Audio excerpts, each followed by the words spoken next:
पूरा दिन ऑफिस में काम करते यूं ही निकल गया।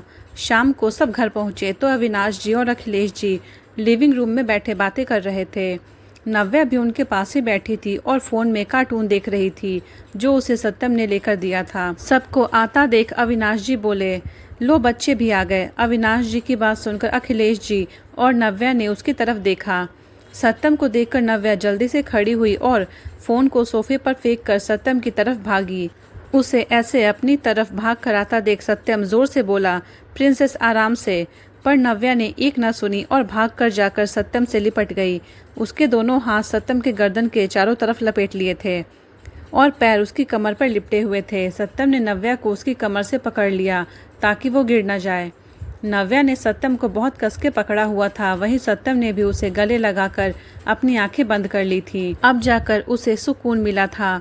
आज पूरा दिन वो अपनी जान से दूर था।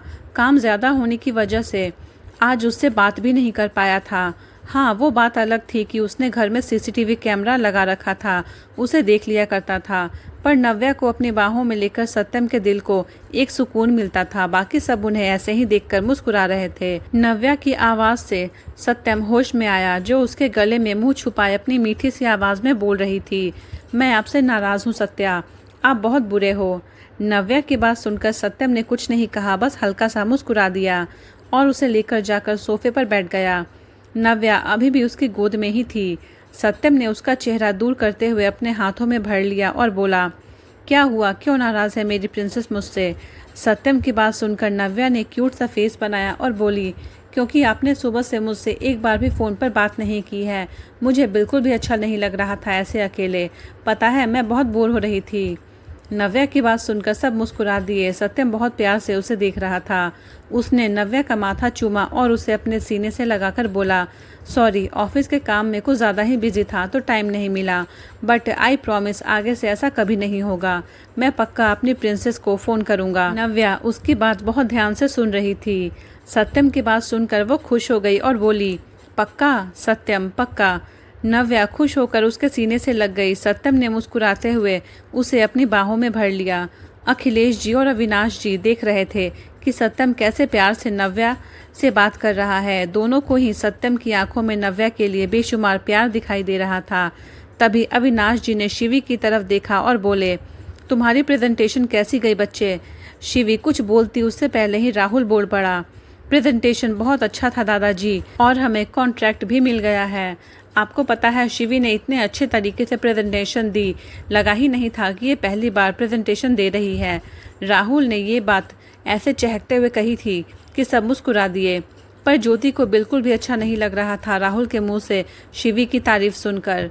अविनाश जी ने मुस्कुराकर अपने पास बैठी शिवी के सर पर हाथ फेरा और बोले, हमारा बच्चा है ही इतना समझदार और होशियार, तो प्रेजेंटेशन तो अच्छी होनी ही थी।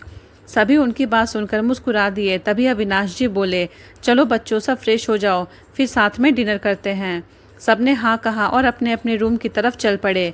नव्या अभी भी सत्यम की गोद में ही थी। सत्यम उसे लेकर ऐसे ही अपनी रूम की तरफ चला गया। सत्यम नव्या को बेड पर बिठाता है और उसका माथा चूमकर बाथरूम में चला जाता है। सत्यम जब फ्रेश होकर कमरे में आता है तो देखता है नव्या ने उसका कोट पहना हुआ था जो वो निकाल कर गया था। सत्यम का कोट नव्या को इतना बड़ा हो रहा था कि वो उसके थाई तक आ रहा था। नव्या उस कोट में बहुत ही क्यूट लग रही थी। सत्यम को उसे ऐसे देखकर हंसी आ जाती है, पर वो खुद को कंट्रोल करते हुए उसके पास जाता है और उसे कमर से पकड़कर अपनी तरफ खींच लेता है, जिससे नव्या उसके सीने से लग जाती है। नव्या के दोनों हाथ सत्यम के सीने पर थे।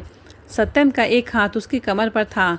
सत्यम अपने दूसरे हाथ से नव्या के गाल को सहलाकर बोलता है, प्रिंसेस, तुम ये क्या कर रही हो और तुमने ये मेरा कोट क्यों पहना हुआ है? नव्या, जो सत्यम के ऐसे अचानक खींचने से उसकी तरफ टुकुर टुकुर देख रही थी, सत्यम की बात सुनकर मासूम सा चेहरा बनाकर बोलती है, कुछ नहीं, मैं तो बस ऐसे ही पहनकर देख रही थी। सत्यम, और वो क्यों? उसकी बात सुनकर नव्या चहकते हुए बोली, आप जब ये पहनते हो ना तो बहुत अच्छे लगते हो, और वैसे भी इसमें से आपकी खुशबू आती है और मुझे आपकी खुशबू बहुत पसंद है। नव्या की बात सुनकर सत्यम मुस्कुराते हुए बोलता है, तो मेरी खुशबू के लिए तुम्हें मेरा कोट पहनने की कोई ज़रूरत नहीं है। मैं तो तुम्हारे सामने ही हूँ, तुम जब चाहो मेरी खुशबू ले सकती हो। नव्या कुछ सोचते हुए हाँ वो तो है, पर जब आप ऑफिस जाते हो तब मैं आपको बहुत मिस करती हूँ और आपकी खुशबू को भी। नव्या की बात सुनकर सत्यम मुस्कुरा देता है। उसे ये सुनकर अच्छा लगता है कि उसकी प्रिंसेस उसके जाने के बाद उसे मिस करती है। सत्यम उसके गाल को चूमकर कहता है, तो कोई बात नहीं, तुम मेरे आने के बाद मेरी खुशबू ले लिया करो। नव्या कुछ नहीं कहती, बस उसकी गर्दन के पास अपना चेहरा कर उसकी खुशबू लेने लगती है। सत्यम उसके ऐसे ही करीब आने से बेचैन हो जाता है। उसकी पकड़ नव्या की कमर पर कस जाती है। नव्या उसके चेहरे की तरफ देखती है तो सत्यम की बंद आंखों को देखकर बोलती है, क्या हुआ सत्या? उसकी आवाज़ से सत्यम अपनी आंखें खोलता है और उसकी तरफ देखते हुए सोचता है, प्रिंसेस, पहले ही तुम्हें देखकर खुद पर कंट्रोल करना मुश्किल हो जाता है। अगर तुम ऐसे करोगी तो मैं बिल्कुल खुद को कंट्रोल नहीं कर पाऊंगा। नव्या जब देखती है कि सत्यम कुछ नहीं बोल रहा, बस उसकी तरफ देखे जा रहा है, तो उसे हिलाते हुए बोलती है, क्या हुआ सत्या, आप कुछ बोल क्यों नहीं रहे? सत्यम उसकी आवाज़ से होश में आता है और बोलता है, कुछ नहीं, चलो नीचे चलते हैं, चलकर डिनर करते हैं। ये बोलकर सत्यम उसका हाथ पकड़कर नीचे ले जाता है। सब साथ में डिनर करते हैं और फिर अपने रूम में चले जाते हैं। सत्यम नव्या को बेड पर लिटाता है और खुद उसके पास आकर लैपटॉप पर अपना काम करने लगता है। नव्या बस उसे लगातार देख रही थी। कुछ टाइम के बाद सत्यम उसे देखता है और पूछता है, क्या हुआ प्रिंसेस, आप सो क्यों नहीं रही हो? नव्या, वो मुझे नींद नहीं आ रही। उसकी बात सुनकर सत्यम अपना लैपटॉप और फाइल साइड में रखता है और उसे गोद में उठाकर बालकनी की तरफ चला जाता है। वहां जाकर सत्यम एक सोफे पर नव्या को गोद में लिए हुए ही बैठ जाता है। नव्या का सिर सत्यम अपने सीने पर रख लेता है और एक हाथ से उसकी कमर से उसे पकड़ता है और एक हाथ से उसके बालों को सहलाने लगता है। नव्या भी उसके सीने से लगे आराम से बैठी हुई थी। दोनों बिल्कुल खामोश थे, पर उस खामोशी में भी सुकून था। कुछ टाइम की चुप्पी के बाद नव्या बोलती है, सत्यम, हाँ। नव्या, मुझे भी कॉलेज जाना है। स्कूल की पढ़ाई तो मैं घर पर ही कर चुकी हूँ, पर अब मैं कॉलेज जाकर पढ़ना चाहती हूँ। नव्या ने अपनी बात बोलकर सत्यम की तरफ उम्मीद भरी नज़रों से देखा तो सत्यम उसके माथे को चूमकर बोलता है, ठीक है, मैं कल ही किसी अच्छे कॉलेज में तुम्हारा एडमिशन करवा देता हूँ। सत्यम की बात सुनकर नव्या खुशी के मारे चहक उठी और बोली, सच्ची, मतलब मैं कॉलेज जा सकती हूँ? सत्यम, मुच्ची। नव्या सत्यम की तरफ घूमी और अपने पैर उसकी कमर पर लपेट लिए और उसके चेहरे को अपने हाथों में भरकर उस पर चुंबनों की बारिश कर दी। नव्या ने सत्यम के नाक, गाल, आंखें, माथा, चिन, यहाँ तक कि होठों को भी चूम लिया और खुश होते हुए बोली, आप बहुत अच्छे हो Satya, I love you so much, I really love you. Satyam तो उसके ऐसे चूमने से ही जमसा गया था। अब नव्या के मुंह से वो 3 शब्द सुनकर तो उसके दिल की धड़कन बढ़ गई थी।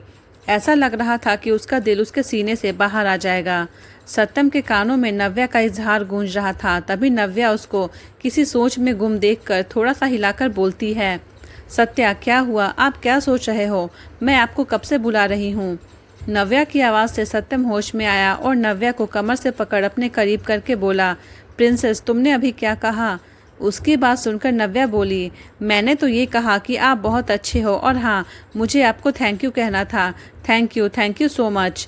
सत्यम ने उसकी बात बीच में ही काट कर उसके होठों पर अपनी उंगली रख दी और बोला, ये नहीं प्रिंसेस, जो पहले कहा था वो 3 शब्द। सत्यम की बात सुनकर नव्या को समझ नहीं आ रहा था कि सत्यम किस बारे में बात कर रहा है। तभी उसे याद आता है और वो बोलती है, अच्छा, वो तो मैंने बस आई लव यू ही बोला था। सत्यम, हाँ वहीं, एक बार फिर से बोलो। नव्या, आई लव यू। सत्यम, एक बार और। नव्या, आई लव यू सत्या। सत्यम ने नव्या का चेहरा अपने हाथों में भरा और खुश होकर बोला, I love you too princess, I love you a lot, I love you जान। ये बोलकर सत्यम ने अपने होठों को नव्या के होठों पर रख दिए और उसे प्यार से चूमने लगा। वहीं नव्या पहले तो हैरान हो गई, फिर ऐसे अचानक किस करने पर फिर धीरे धीरे उसकी आंखें बंद हो गई। उसकी पकड़ सत्यम के कंधों पर कस गई थी। सत्यम कभी नव्या के निचले होठों को चूमता, कभी ऊपर वाले को। उसने अपने होठों से नव्या के मुंह को खोला और अपनी जीभ उसके मुंह में एंटर कर दी। उसकी जीभ से खेलने लगा। लगभग 20 मिनट तक किस करने के बाद जब नव्या को सांस लेने में दिक्कत होने लगी तो सत्यम ने उसके होठों को छोड़ दिया। नव्या ने भी अपना सिर सत्यम के कंधे पर टिकाया और लंबी लंबी सांसें लेने लगी।